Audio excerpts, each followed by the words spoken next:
আসসালামু আলাইকুম, কেমন আছেন সবাই? এই যে দেখুন আমার হাতে কি আপনারা নিশ্চয়ই দেখে অনেকেই বুঝতে পেরেছেন। তারপর আমি বলে দিচ্ছি এগুলো হচ্ছে বরফ। আমি মোল্ডে রেখেছিলাম, এখন মোল্ড আউট করছি। অনেকেই এই গরমে অতিষ্ঠ হয়ে আসলে এই খাবারটার প্রতি ঝুঁকছে। আর এটা হচ্ছে বরফ ভর্তা। তো আমি প্রথমেই ভর্তা করার জন্য একটা শুকনো মরিচ ভাজা আর কিছু পেঁয়াজ কুচি নিয়ে নিলাম। আর এই পাশে আছে এগুলো হচ্ছে লেবু কুচি, এটা আমি পরে এখানে ইউজ করব। এবার আমি স্বাদমতো লবণ নিয়ে নিলাম। এবার হাত দিয়ে এই মরিচ আর পেঁয়াজ কুচিটা ভর্তা করে নিব। এই যে আসলে এটা কোনো মজার খাবার বা খুব দামি কোনো খাবার এরকম কিছু না। এটা হচ্ছে মানুষ ইনসাল্ট করে বা মজার ছলে এই খাবারটার প্রতি ঝুঁকছে। তো সবাই যেহেতু বলছে, সবাই করছে, তো আমিও এই জন্য করলাম। আর এই পর্যায়ে এখানে আমি একটু সরিষার তেল অ্যাড করে নিলাম।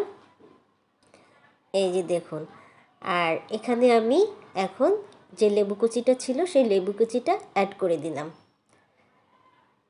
এই যে আর কিছু পুদিনা পাতা দিলাম এখানে। আপনারা চাইলে এখানে ধনিয়া পাতাও দিতে পারেন, কোনো প্রবলেম নাই।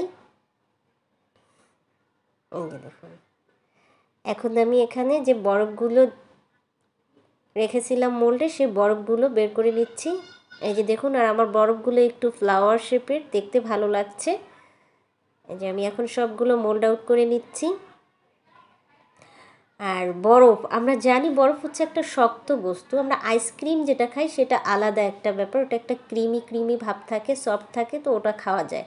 কিন্তু এটা হচ্ছে বরফের যে টুকরোগুলো, এগুলো আমরা কিভাবে খাবো বলুন তো? এগুলো মানে আমরা যখন চিবাই, যখন দাঁতের নিচে পড়ে, তখন আমাদের কেমন লাগে বলেন? আপনি নিশ্চয়ই জীবনে সবাই একবার করে বরফ খেয়েছে, তো তাদের কাছেই আমার প্রশ্ন। তো যদি ভালো লেগে থাকে কারো, তাহলে সে খাবেন। আর যদি ভালো না লাগে থাকে তাহলে এটা খাওয়ার দরকার নেই।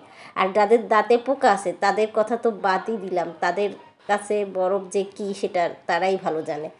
যাই হোক, আমার বরফ ভর্তাটা হয়ে গেল। এখন আমি এটা একটা গ্লাসে নিয়ে নিলাম। এই যে দেখুন, আর কিছু লেবুর টুকরো দিয়ে একটু গার্নিশ করে নিলাম। এই যে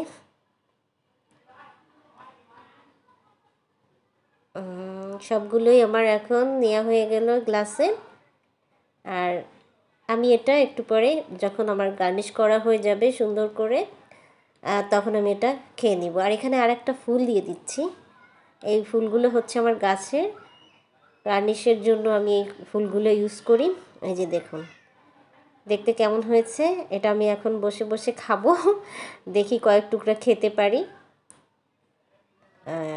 এই যে, আর এই বরফটা খেলে কিন্তু যে আপনার যে এই গরম কমবে বা গরম কমে যাবে, আপনার ঠান্ডা লাগবে, ব্যাপারটা এরকম কোনো কিছুই না। জাস্ট মজা করার ছলে মানুষ এগুলো খাচ্ছে। তো আমার ভিডিওটা আজকের মতো এখানেই শেষ করছি। সবাই ভালো থাকবেন, সুস্থ থাকবেন। আল্লাহ হাফেজ।